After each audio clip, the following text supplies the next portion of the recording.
ওদালগুৰি আৰু কামৰূপ মেট্ৰ' জিলাৰ অসমীয়াৰ পেপাৰখন চাইছানে তোমালোকে? হয়, দেখি পেলাই চক খাই গ'লা না? ভাবিছিলা নেকি অসমীয়াৰো তেনেকুৱা টান পেপাৰ নিউ পেটাৰ্ণত কুৱেশ্যন দিব বুলি? ময়ো ভবা নাছিলোঁ, কিন্তু এতিয়াও দেৰি হোৱা নাই। মই তোমালোকৰ কাৰণে ছেম টু ছেম যেনেকুৱা তোমালোকৰ কামৰূপ আৰু ওদালগুৰি ডিষ্ট্ৰিক্টত পেপাৰখন কাটিছে তেনেকুৱা এটা মডেল পেপাৰ লৈ আনিছোঁ। ভিডিঅ'টো আৰম্ভ কৰোঁ।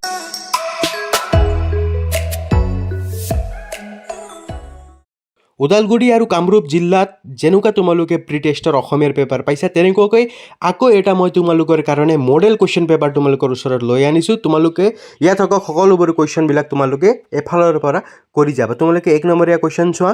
আমেৰিকাৰ পদাৰ্থ বিজ্ঞানী চেষ্টাৰ কাৰ্লছনে আৱিষ্কাৰ কৰা যন্ত্ৰটোৰ নাম কি? খ নম্বৰ কুৱেশ্যনটো চোৱা। চুফিবাদৰ মূল শাস্ত্ৰখনৰ নাম কি? আৰু গ নম্বৰ কুৱেশ্যনটো দিয়া হৈছে তোমালোকক ন অসমীয়া মুছলমানসকল মূলতঃ কোন ঠাইৰ লোক আছিল? 3টা কুৱেশ্যন ভাল কুৱেশ্যন দিয়া গৈছে কিতাপৰ ভিতৰৰ পৰা নতুন ষ্টাইলত তোমালোকে এইবিলাক ভালদৰে কৰিবলৈ চেষ্টা কৰিবা। 2 নম্বৰত চোৱা তোমালোকে তলত দিয়া যিকোনো 2টা প্ৰশ্নৰ উত্তৰ লিখা। বৰ্তমান উচ্চ শিক্ষা অনুষ্ঠানসমূহত গঠন কৰা উদ্যোগী কোষৰ কাম কি? বা নেক্সট কুৱেশ্যনটো চোৱা। দক্ষিণ ভাৰতীয় ভাস্কৰ্যৰ বিষয়ে চমুকৈ লিখা। 3 নম্বৰ কুৱেশ্যন অৰ্থাৎ গ নম্বৰ কুৱেশ্যনটো হৈছে অসমৰ আদিম জনজাতীয় গোষ্ঠীসমূহ কি কি? পাঠৰ ভিতৰৰ পৰা কুৱেশ্যনবিলাক তোমালোকক দি দিয়া হৈছে। এই পেপাৰখন তোমালোকে চেম্পল পেপাৰ বা মডেল কুৱেশ্যন পেপাৰ হিচাপে লৈ পেলাই সকলো উত্তৰবোৰ কৰিবলৈ চেষ্টা কৰিবা। 3 নম্বৰ কুৱেশ্যনটো চোৱা। সাহিত্য সম্পদৰ পিনৰ পৰা ভাৰতীয় সংস্কৃতি বিশেষভাৱে চহকী। ভাৰতীয় সংস্কৃতি পাঠৰ আধাৰত বুজাই লিখা। 3 নম্বৰৰ কাৰণে এই কুৱেশ্যনটো দিয়া গৈছে, তোমালোকে ভালদৰে চাই পেলাই লিখিবা। নেক্সট কুৱেশ্যন চোৱা। জাতীয় সংহতি আৰু সম্প্ৰীতি ৰক্ষাৰ কাৰণে সুসংহত সাংস্কৃতিক আমি যেন উৎখাত কৰিব নলওঁ। লেখকে কিয় এইদৰে কৈছে বুজাই লিখা। তোমালোকে 2টা কুৱেশ্যন ভিতৰত যিকোনো এটা কৰিবলৈ দিছে, কিন্তু তোমালোকে 2টাই প্ৰেক্টিছ কৰি ল'বা। 4 নম্বৰ কুৱেশ্যনটো চোৱা।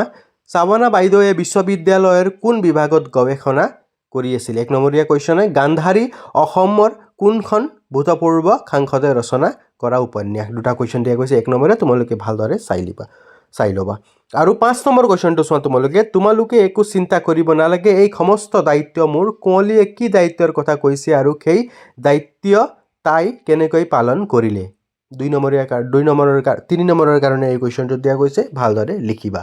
নেক্সট 2টা কুৱেশ্যন অৰুণিমা সিনহা পাঠৰ পৰা দিয়া গৈছে, তোমালোকে চোৱা। অৰুণিমা সিনহাই তেওঁৰ সাফল্যৰ বাবে কাৰ পৰা কি সন্মান লাভ কৰিছিল? 1 নম্বৰ এইটো, আৰু 2 নম্বৰটো হ'ল এভাৰেষ্ট আৰোহণত সময়ত 4 নং কেম্পৰ পৰা অৰুণিমা সিনহাই কি পৰিস্থিতিৰ সন্মুখীন হৈছিল বুজাই লিখা। পাঠৰ ভিতৰৰ পৰা, সেইবাবে তোমালোকে পাঠবিলাক ভালদৰে পঢ়ি পেলাই যাবা। এইবিলাক কুৱেশ্যন তোমালোকে প্ৰেক্টিছ কৰি যাবা। মেট্ৰিকতো এইবিলাক কুৱেশ্যন আহি যাব পাৰে। নেক্সট কুৱেশ্যন চোৱা।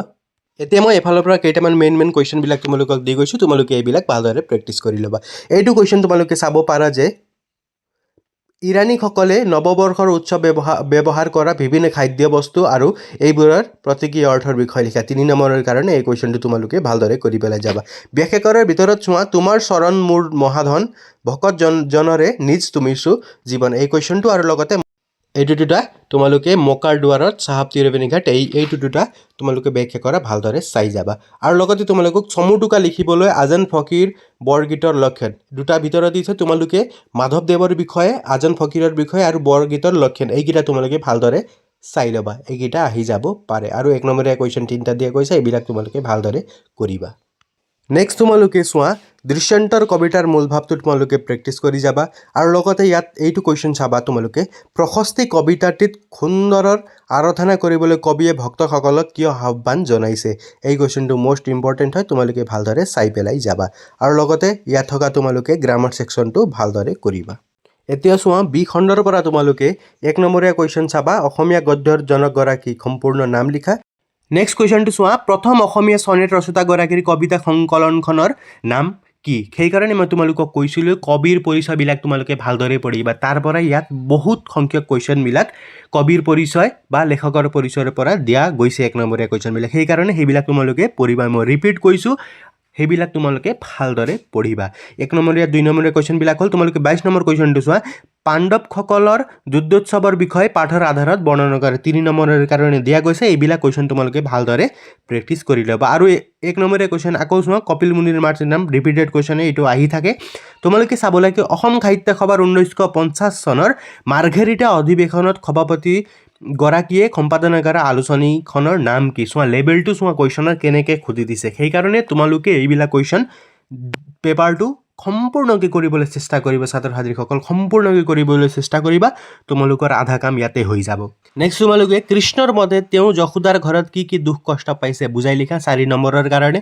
আৰু ধৰ ঝাড়ু ধৰ ভাই বীৰ বেখেৰে ধৰ ঝাড়ু ধৰ কবিতাটো জাতিটোক বীৰ বেখেৰে ঝাড়ু ধৰিবলৈ কোৱাৰ কাৰণ কি বুজাই লিখা মই তোমালোকক আকৌ কৈছোঁ কবিতাৰ মূল ভাৱ নিদি পেলাই এনেকুৱা ধৰণৰ কুৱেশ্যনবিলাকো দি দিব পাৰে সেইকাৰণে তোমালোকে এইবিলাক ভালদৰে কৰিবলৈ চেষ্টা কৰিবা এইটোৱে আছিল তোমালোকৰ কাৰণে মডেল কুৱেশ্যন পেপাৰ অসমীয়াৰ ভালদৰে কৰিবা সম্পূৰ্ণ কুৱেশ্যনবিলাকৰ উত্তৰ নিজে কৰিবা আৰু পৰীক্ষাৰ কাৰণে ভালদৰে প্ৰস্তুত হৈ লোৱা কিয়নো সময় আৰু নাই চ' বেষ্ট অফ লাক আৰু মডেল কুৱেশ্যন পেপাৰ মই দি থাকিম সেইবাবে চেনেলটো ছাবস্ক্ৰাইব কৰি ল'বা